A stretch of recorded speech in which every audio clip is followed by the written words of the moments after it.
రాష్ట్ర ఏంటిది ఇది అధ్యక్షుడైన ఆయన వచ్చి ఇక్కడ మాట్లాడినటువంటి మాటలు మనం అందరం విన్నాం, రాష్ట్ర వ్యాప్తంగా అందరు విన్నారు. గతంలో ఇక్కడ ఇదే కాన్స్టిట్యున్సీలో గ్రంథాలయ చైర్మన్ వారి కమ్యూనిటీకి చెందినటువంటి వ్యక్తికి ఇస్తే మురిసిపోయి ధన్యవాదాలు తెలిపి సంతోషాన్ని వ్యక్తపరిచి ఈ రోజు ఒక మహిళ జనరల్ మహిళ స్థానంలో ఒక వైశ్య మహిళకి ఇస్తే తట్టుకోలేనటువంటి పరిస్థితుల్లో తన బాడీ షేమింగ్ చేస్తూ ఆర్యవైశ్యుల్ని అవమానపరుస్తూ వచ్చిన ఒక్క స్థానము పూర్తిలో జిల్లాలో మొత్తం ఉమ్మడి జిల్లాలో ఒకే ఒక్క ఆర్యవైశ్యులకు అరుదుగా దక్కినటువంటి అవకాశం మున్సిపల్ చైర్మన్ గా. మరి వారి భర్త అయినటువంటి రమేష్ అన్న గతంలో కాంగ్రెస్ కట్టుబడి ఎన్నో ఏండ్ల నుంచి కాంగ్రెస్ నాయకుల వెనకాల పనిచేసి అండదండగా ఉండి ఏ రోజు కూడా జెండా కండువా మారకుండా కాంగ్రెస్ నాయకులతో పనిచేస్తున్నటువంటి రమేష్ అన్నకి మరి ఈ రోజు తన భార్యకి జనరల్ మహిళ రావడం వల్ల తన భార్యను నిలబెట్టి గెలిపించుకొని ఒక మున్సిపల్ చైర్మన్ గా అవకాశం వస్తే తను పదవీ ప్రమాణ స్వీకారం చేసిన ఇమీడియట్ గా వారి మీద అవాక్కులు చవాక్కులు మాట్లాడడం రాష్ట్ర ఆర్యవైశ్యుల నుంచి మేము దీన్ని పూర్తిగా ఖండిస్తూ మా కులానికి జరిగినటువంటి అవమానాన్ని మేము ఎన్నడూ కూడా ఎవరి జోలికి వెళ్ళం, ఎన్నడూ కూడా ఎవరిని వాదించడానికి వెళ్ళం. మేము మా వ్యాపారాలు చేసుకుంటాం. రాజకీయంగా మాకు చాలా అరుదుగా వస్తాయి అవకాశాలు. వచ్చిన అవకాశం ఒకటి నేను చెప్పదలుచుకున్నా, వనపర్తిలో ఇది మహిళా జనరల్ వచ్చింది, అలాగే పెబ్బర్తిలో కూడా జనరల్ వస్తే అక్కడ బీసీ వీర క్యాస్ట్ కే సంబంధించినటువంటి గౌడ్ బీసీ గౌడ్కి ఇచ్చిండ్రు. మరి గౌడ్కి బీసీనే కదా, మరి ఈ రెండు చోట్ల జనరల్ వస్తే ఒకరికి బీసీ అవకాశాన్ని ఇచ్చిండ్రు. అలాగే దేవరకద్ర కొత్తకోటలో ఉప్పరి అరుణా శ్రీనివాస్ ఆయనకి ఇదే క్యాస్ట్ కి సంబంధించిన అటువంటి పర్సన్ కి చైర్మన్ గా ఇచ్చారు. మరి అక్కడ పోయి పొగుడతాడు, ఈడొచ్చి తిడతాడు. ఇదెక్కడ న్యాయము? కాంగ్రెస్ 42% రిజర్వేషన్ ఇచ్చింది, దాన్ని అమలు పరచలేదు అంటాడు. నేను బల్లా బుద్ధి చెప్తున్నా, ఈ రోజు తెలంగాణలో న్యాయం చేస్తుంది కాంగ్రెస్ పార్టీ. ముఖ్యమంత్రి గారి నేతృత్వంలో మా పిసిసి అధ్యక్షుడు బీసీ అయ్యి ఈ రోజు మేము బీసీకి కలిగించినటువంటి అవకాశము వారు కొట్లాడి నిజామాబాద్ లో కొట్లాడినటువంటి కొట్లాట రాష్ట్ర వ్యాప్తంగా 42% రిజర్వేషన్ కోసం మేమందరం కూడా మేము ఒక అగ్రవర్ణానికి చెందిన వాళ్ళమైనా కూడా ఈ కిత్నే భాగేదారి ఉత్నే ఇస్సేదారి కావాలి అని మేము కూడా బీసీలకు అందరికి సపోర్ట్ చేసి మేము పూర్తి స్థాయిలో పార్టీకి బీసీలకి అందరికి సపోర్ట్ గా నిలబడ్డాం. ఈరోజు రాష్ట్ర వ్యాప్తంగా 42% మేము ఇచ్చినామని మేము బల్ల బుద్ధి చెప్పుతాం. మేము ఎక్కడో ఒక దగ్గర అవకాశం వస్తే వారికి ఇస్తే ఈయన చీర్ల చందర్ మీకు తెలుసు, గతంలో ఆయన కాంగ్రెస్ పార్టీలో ఉండి కూడా 2014లో ఆయన ఈరోజు ఈ పేపర్ కటింగ్ చూపిస్తా, ఆ రోజు టీడీపీకి రాష్ట్రం మొత్తం ఎక్కడ కూడా టీడీపీ గెలవలేదు, ఇక్కడ ఒకే ఒక చోట టీడీపీ గెలిచింది. అది కూడా ఈ దుర్మార్గుడు చేసినటువంటిది. కాంగ్రెస్ పార్టీలో ఉండి కాంగ్రెస్ పార్టీకి వెన్నుపోటు పొడిచి ఆ రోజు ఇంకొక జనరల్ వస్తే తనకు కూడా మీరు గుర్తుండొచ్చు, వారు కూడా గతంలో లోక్నాథ్ రెడ్డికి అవకాశం వస్తే కాంగ్రెస్ పార్టీకి మెజార్టీ వస్తే టీడీపీకి చెయ్యెత్తి ఆ రోజు 40 లక్షల లంచం తీసుకొని టీడీపీకి ఒత్తాసపడి కాంగ్రెస్ పార్టీని మోసం చేసినావు. మరి నువ్వు ఈ రోజు న్యాయం గురించి మాట్లాడుతావు. నువ్వు చేసిన పార్టీకి చేసిన అన్యాయం, ఆ రోజు వచ్చినటువంటి అవకాశాన్ని పదే కాంగ్రెస్ పార్టీని ఇబ్బంది పెట్టి కాంగ్రెస్ నాయకుల్ని కాంగ్రెస్ కార్యకర్తల్ని ఇబ్బంది పెట్టే ప్రయత్నం చేస్తున్నావు. నీకు ఈ రోజు జనరల్ మహిళ వస్తే ఒకవేళ వచ్చినప్పుడు కొట్లాడనుంటే ఎట్లా వచ్చింది ఇది జనరల్, నేను బీసీ నాకు కావాలి అని నిజంగా దమ్మున్నాడు అయితే కొట్లాడినంత ఎలక్షన్లు అయినంతసేపు అయినాయి, కౌన్సిలర్ గా పోటీ చేసినావు, గెలిచినావు, నీకు మళ్ళీ తీసుకొని వచ్చి బీసీకి ఏం ఇయ్యొద్దా? మేము ఈరోజు ఓటేస్తలేమా? ఈ వనపర్తిలో 11,000 మా సామాజిక వర్గం 11,000 మంది ఆర్యవైశ్యులో ఉన్నాం. మాకెందుకు న్యాయం జరగొద్దా? మాకు రిజర్వేషన్ వచ్చిన కాడ కూడా మాకు అవకాశం కలగొద్దా?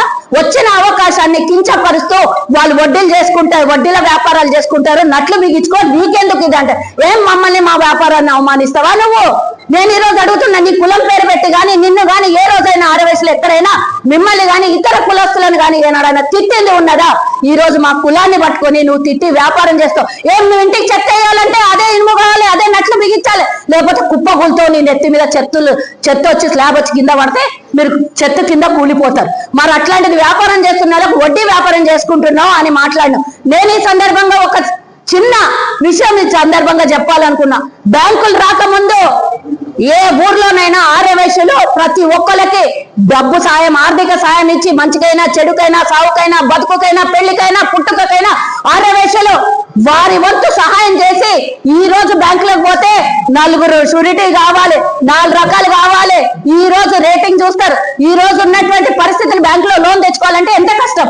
ఆ రోజు మరి వడ్డీ వ్యాపారాలు మరి బతుకు కోసమో వ్యాపారం కోసమో రూపాయి ఆదాయం కోసమో మిమ్మల్ని అందరినీ ఊర్లో ఉన్న ప్రతి ఒక్కరిని కూడా వ్యవసాయ పరంగా రాజకీయ పరంగా ఏ అవసరం వచ్చినా కూడా ఆర్యవైశ్యులు నిలబడ్డారు, ఆర్యవైశ్యులు సహకరించారు, ఆర్యవైశ్యులు సమాన స్థాయిలో మీకు సహకారం అందించారు. కొంతమంది ఉన్నా కూడా పూర్తి స్థాయిలో ఊర్లో ఉన్న వాళ్ళకి ప్రతి ఒక్కరికి ఆర్థికంగా సహాయపడ్డారు. మరి ఈ రోజు బ్యాంకులు ఉంటే 196 షూరిటీలు పెట్టినా లోన్లు రావు. ఆ రోజు మిమ్మల్ని నమ్మి ఊరి ప్రజల్ని నమ్మి ప్రతి ఒక్క ఆర్యవైశ్యుడు గంజులో అయినా సరే తనకున్న చిన్న కిరాణా కొట్లోనైనా సరే రూపాయి ఆర్థిక సాయం చేసేది. దానాలకైనా ధర్మాలకైనా గుడికైనా గోపురానికైనా చందాలకైనా వ్యాపారానికైనా లేకపోతే రాజకీయంగా ముందుకొచ్చేయడానికి ఆర్యవైశ్యులే కదా నిలబడి ఆర్థికంగా సాయం చేస్తారు. అలాంటి కులాన్ని పట్టుకొని నువ్వు బాడీ షేమింగ్ చేస్తే కూర్చుంటే లెవెన్ రాదు, లేస్తే కూర్చునికి రాదని ఒక మహిళని నువ్వు అవమానం వచ్చిన బేషరతుగా చందర్ గాని ఈయన పేరేందో ఉంది నాకు మళ్ళీ గుర్తొస్తలేదు కానీ ఉప్పర్ శేఖర్ అనేటోడు నిన్న నేను వీడియో చూసి ఈ రోజు ప్రత్యేకంగా ఇక్కడ రావడం జరిగింది. బేషరతుగా క్షమాపణ చెప్పాలి. ఈయనని ఎంకరేజ్ చేస్తున్నటువంటి ఈ చీర్ల చందర్ అనే వెధవ కాంగ్రెస్ పార్టీకి పట్టినటువంటి చీడ పురుగు. ఇమీడియట్ గా మా మెగారెడ్డి గారికి నేను విన్నవించుకుంటున్నా. అలాగే మరి మా డిసిసి అధ్యక్షుడైనటువంటి నేను శివసేన రెడ్డికి గాని ఇక్కడ ఉన్నటువంటి మంత్రులకే గాని మా పిసిసి నాయకత్వానికే గాని నేను విన్నవించుకుంటున్నా.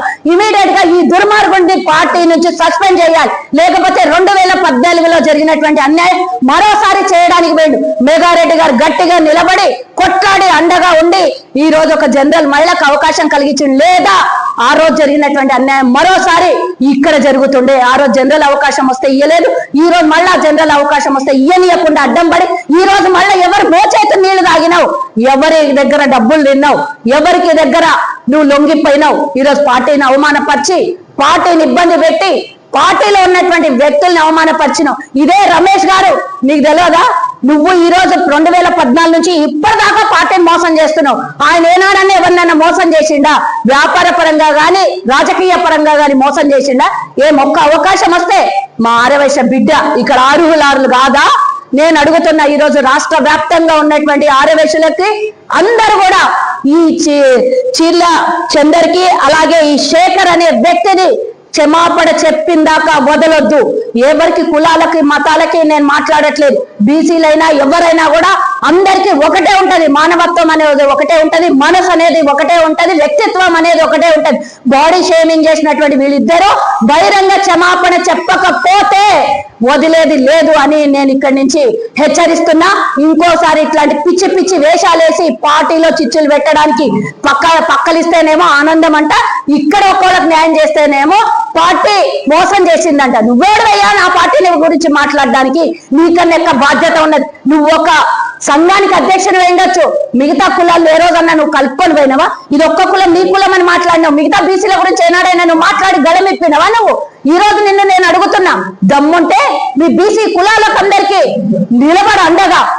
ఎక్కడన్నా అన్యాయం జరిగితే మాట్లాడు, కానీ అవసరం లేని చోట ఇన్వాల్వ్ అయ్యి ఏదో పెద్దరికం చేసుకుందామని పిచ్చి పిచ్చి వేషాలు వేసి మా జోలికి అనవసరంగా వస్తే అవసరమైతే అన్నం పెట్టిన చేతులు ఇవి, లేదా సున్నం పెట్టి చూపిస్తాం.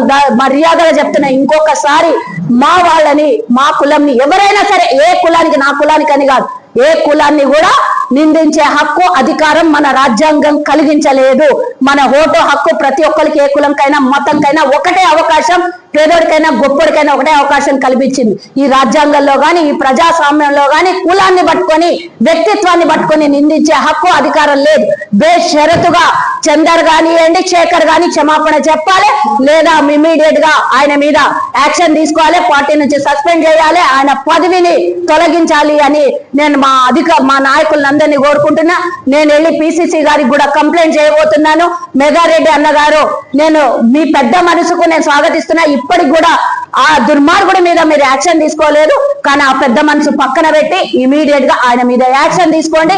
ఇంకొక చీడ పురుగు, కాంగ్రెస్ పార్టీని మోసం చేసే చీడ పురుగు మళ్ళీ పుట్టొద్దు. ఈ రోజు అధికారంలో ఉండి మేము ప్రజాసేవ చేసి ప్రజా పాలనలకు దూసుకెళ్తున్నటువంటి మా ముఖ్యమంత్రి గారి నేతృత్వంలో ఈ రోజు రాష్ట్ర వ్యాప్తంగా 90% రిజల్ట్ ఇచ్చినటువంటి ప్రజానికం అందరూ కూడా కాంగ్రెస్ పార్టీకి ప్రభుత్వానికి అండగా నిలబడింది. ఇట్లాంటి దుర్మార్గుల్ని, చీడ పురుగుల్ని కలుపు మొక్కని ఏరేయాలని విన్నవించుకుంటూ మరోసారి మా అరవేశుల జోలికి వస్తే వదలమని మేము డిమాండ్ చేస్తూ ఆ దుర్మార్గుల్ని ఇమీడియట్ గా బహిష్కరించాలి పార్టీ నుంచి అని కోరుకుంటున్నాం.